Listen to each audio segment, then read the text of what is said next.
Bien, mis amigos de Juventud Sin ADN, tenemos un gran invitado aquí a nuestro programa de Jóvenes para Jóvenes. Jaime Andrés, bienvenido a Juventud Sin ADN.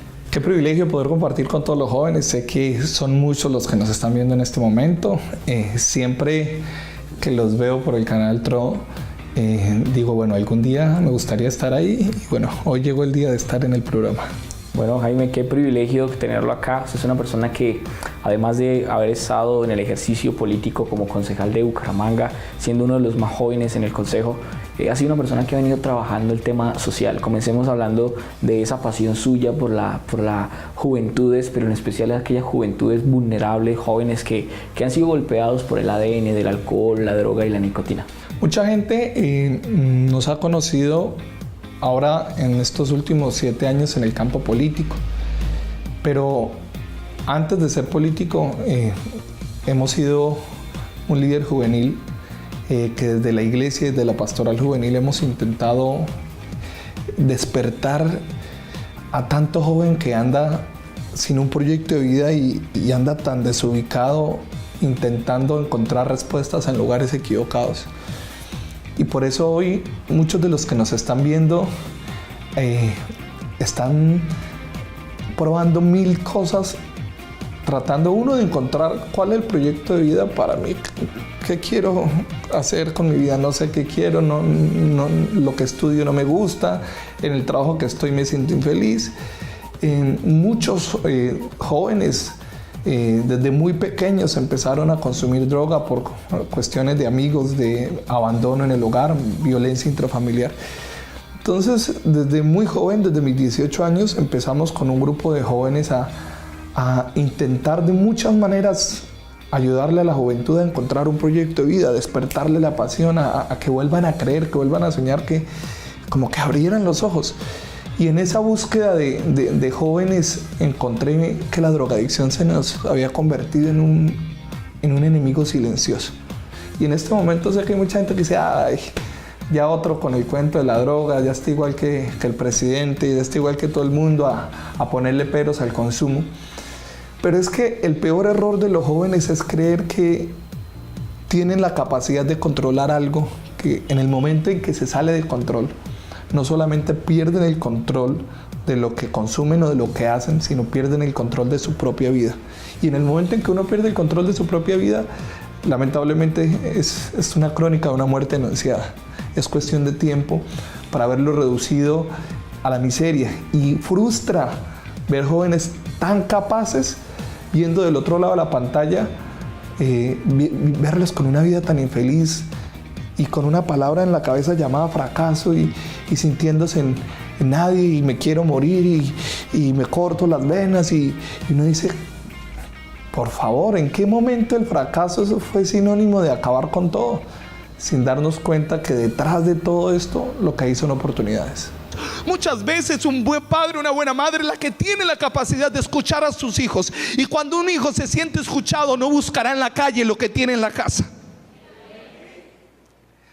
La habilidad de un cónyuge no está en cuánto sabe para hacerle mejor la vida al otro, sino cuán capaz es de escuchar las crisis de su pareja.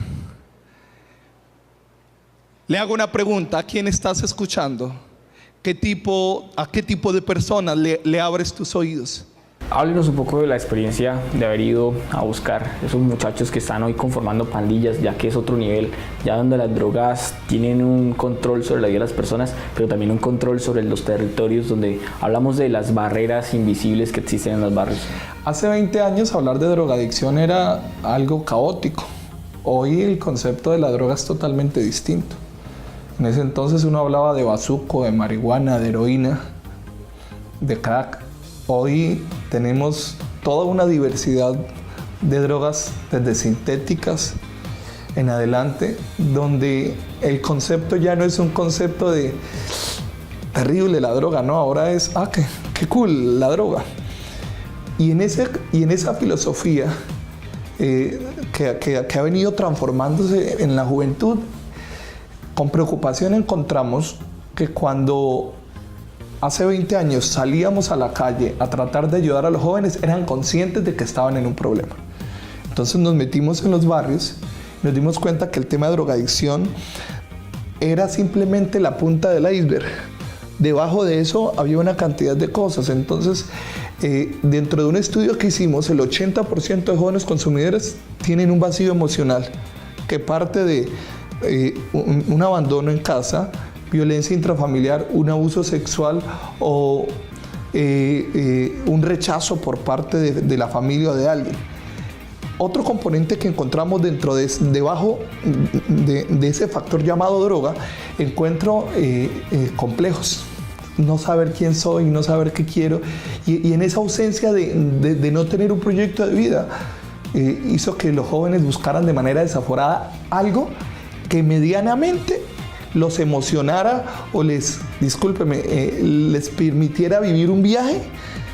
Y en este momento hay gente que tiene que vivir drogada, tiene que vivir tomada, tiene que vivir todo el tiempo metiendo vainas para que su mundo tenga sentido, y sin darse cuenta están cada vez más profundos. Entonces, estamos hablando de consumo y debajo de eso encuentro una cantidad de problemas, pero sobre eso empezamos a encontrar que esos mismos chicos se fueron agrupando en pandillas y parches.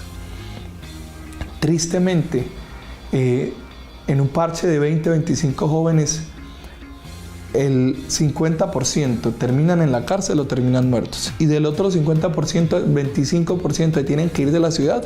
Y solo estamos hablando casi de un 15, un 10% de chicos que medianamente cambian o mudan su proyecto de vida y empiezan a vivir. Fue tan fuerte el boom de las pandillas y los parches y la droga para la época del 2000, del 2005, que muchos barrios no los controlaba la policía, muchos barrios los controlaba la misma pandilla. Tremendo. El consumo de droga era el negocio.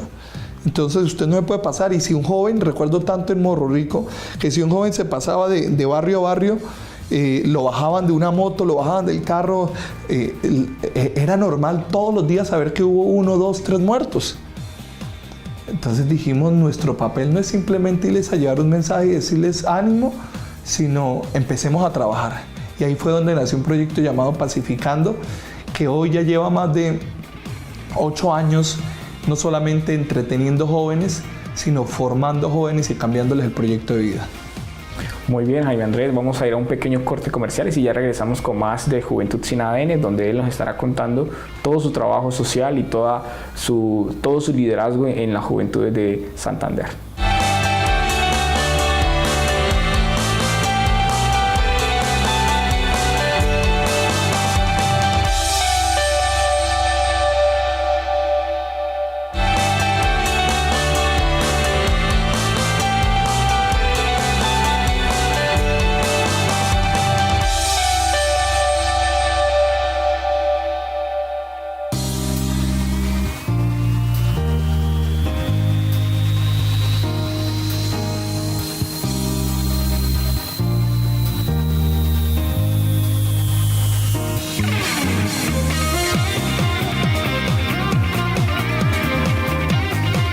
Muchísimas gracias por continuar aquí con nosotros y Jaime, continuemos hablando de este programa Pacificando, viendo los barrios. ¿Cuáles han sido los principales logros y las barreras más fuertes que han encontrado? Yo lo definiría más en cuál ha sido ese reto a vencer. Yo sé que hay mucho joven que hace labor social con animales, hace labor social con niños con problemas de cáncer, que hacen labor social con adultos mayores. Pero cuando uno hace labor social con jóvenes, y en especial aquellos que están en el tema de la delincuencia, el pandillismo, de la violencia, de la drogadicción, el desafío más grande es no morir en el intento, es no frustrarse. Porque de 10 jóvenes con los que tú trabajas, 5 toman la decisión de cambiar y solo 2 cambian. Y llega el momento donde tú dices, 5 años, 3 años con ese muchacho que beca para que terminara el colegio, ayudémoslo para que haga un curso en el SENA, ayudémoslo y de repente un día dice no quiero más ayuda y vuelve al consumo, lo volvemos a ver en la calle y uno dice, frustrante.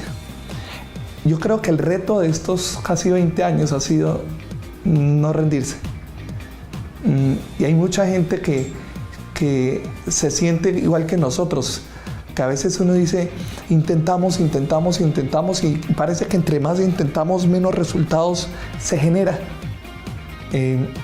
Pero al final del camino, cuando veo jóvenes como los que trabajan hoy con nosotros, y quienes antes eran los drogadictos, quienes antes eran los jefes de pandillas, quienes antes eran los delincuentes, hoy verlos metidos en las comunas con nosotros, llevando programas deportivos, llevando programas de capacitación, hablándoles de Dios, enseñándoles que hay una motivación, que hay una razón para vivir. Cuando yo los veo, yo digo, así sea uno, sean dos, valió la pena.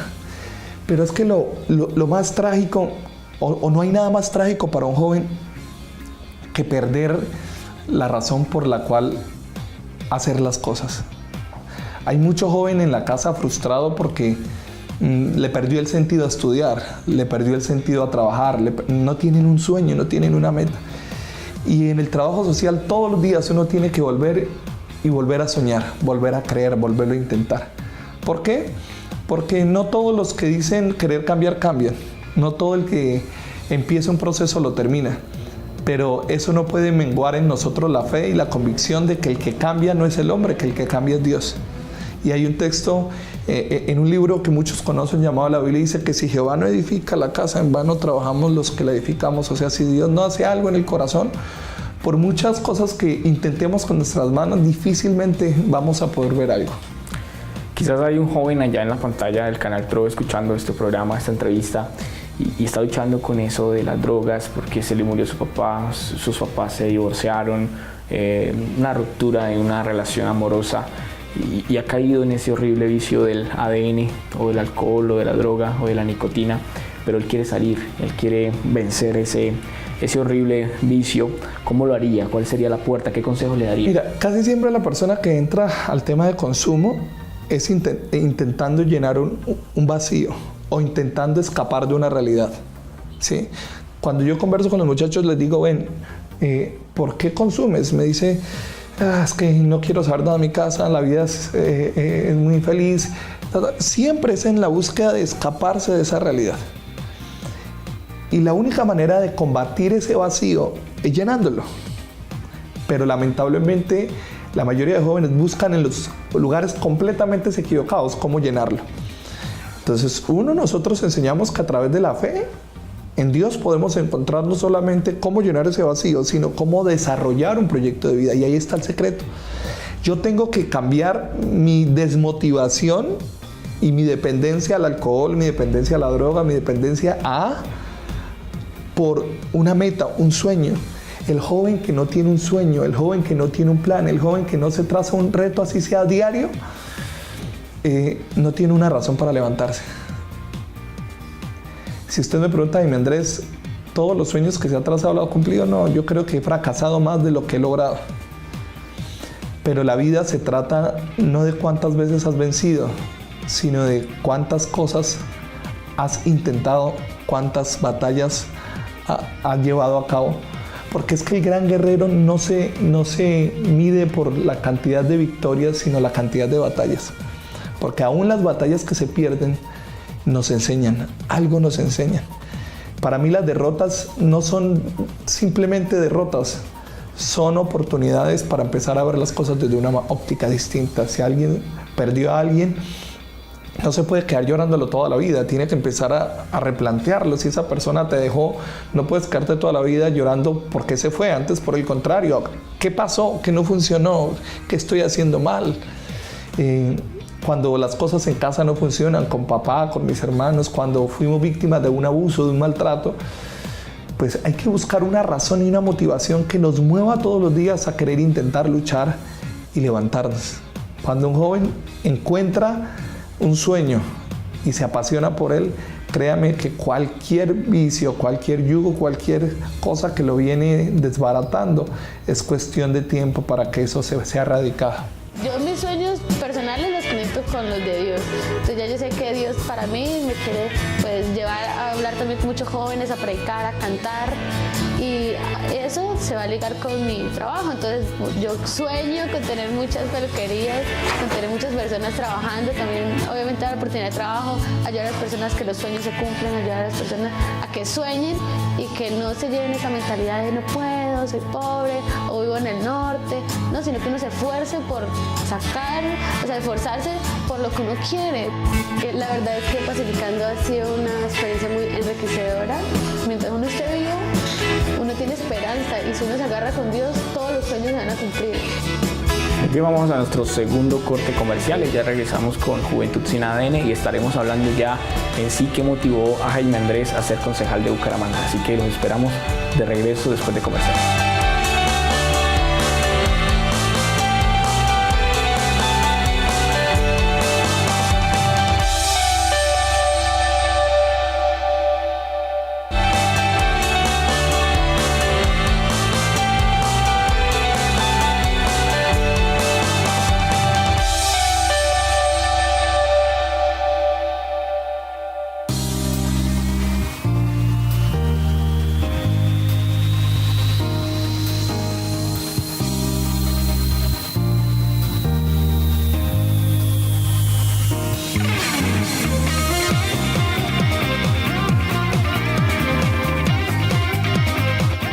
Bien, gracias por seguir. Vamos a hablar de un tema que a veces es controversial, ¿no? A veces por pensar que alguien es cristiano no puede ser parte de la política. Dicen los cristianos no deben estar en la política y los cristianos es como el agua y el aceite, pero se nos olvida que el cristiano es un ciudadano y tiene derechos y deberes como cualquier ciudadano del país. Usted es alguien que es cristiano, que lidera y es vocería de los cristianos. ¿Qué piensa acerca de esto que a veces... A mí me parece curioso porque yo no he visto que a ninguna otra persona le pregunten qué religión o qué fe profesa cuando va a ser candidato, ¿sí? O sea, yo no he visto que, no, el candidato tal es de X o Y creencia. Pero algo pasa con los cristianos que cuando un cristiano quiere ser político parece que eso fuera un sesgo, como que eso no se puede mezclar. Es que no se trata de religión y política. Se trata de principios versus gobierno. Y cuando alguien con principios, con carácter, con una serie de valores, toma la decisión de gobernar, es porque quiere gobernar bajo esos principios y bajo ese carácter. Hoy en día, Colombia está en un flagelo fuerte que se está combatiendo llamado corrupción. Pero lamentablemente la corrupción no se combate simplemente con referendos. La corrupción se combate con principios. Ejemplo, ¿cuántas de las personas que votaron el referendo se meten al Metrolínea sin pagar? Y dígame si eso no es corrupción. Cuando nos robamos el wifi del vecino. Suena chistoso o tonto, pero es que eso se llama corrupción. Por lo tanto, cuando se habla de qué hacen los cristianos en la política, es como qué hacen los cristianos en las universidades, qué hacen los cristianos en el arte, qué hacen los cristianos en la música. Pues sencillo, un cristiano en la música crea canciones con valores y principios, con ritmos que le guste a los jóvenes, pero con valores y principios. ¿Cuál es la diferencia? ¿Es que el uno es malo, el otro es bueno? No, se trata de qué principios quiero yo impartir.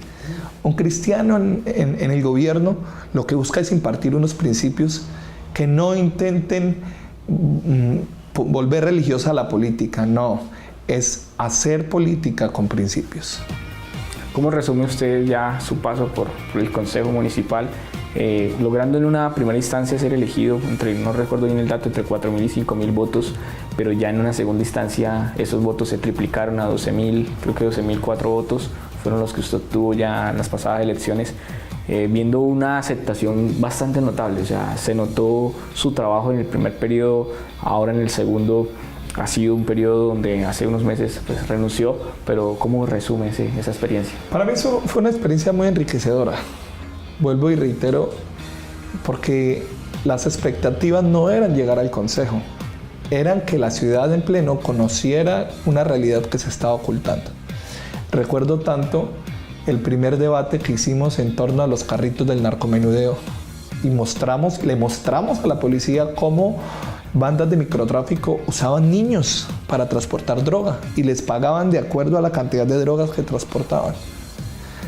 créame que cuando yo veo eso, lo expongo y me doy cuenta que ni la alcaldía, ni los secretarios del momento, ni la policía del momento sabían. Yo decía, ¿qué está pasando? Entonces, para mí fue satisfactorio sentir que aportamos en el crecimiento de la ciudad, que pudimos poner semillas importantes que hoy han dado un resultado significativo tanto en instituciones educativas como en comunas, como en barrios. Y si logramos afectar la vida de una persona, diría que valió la pena. Por eso siento que fue una experiencia maravillosa y creo firmemente que esa experiencia del consejo comenzó y terminó este año cuando renunciamos, pero que no se puede quedar ahí, que debe proyectarse a cosas más grandes que le permitan a Bucaramanga generar no solamente un cambio político, sino un cambio mental y cultural que tanta falta nos hace.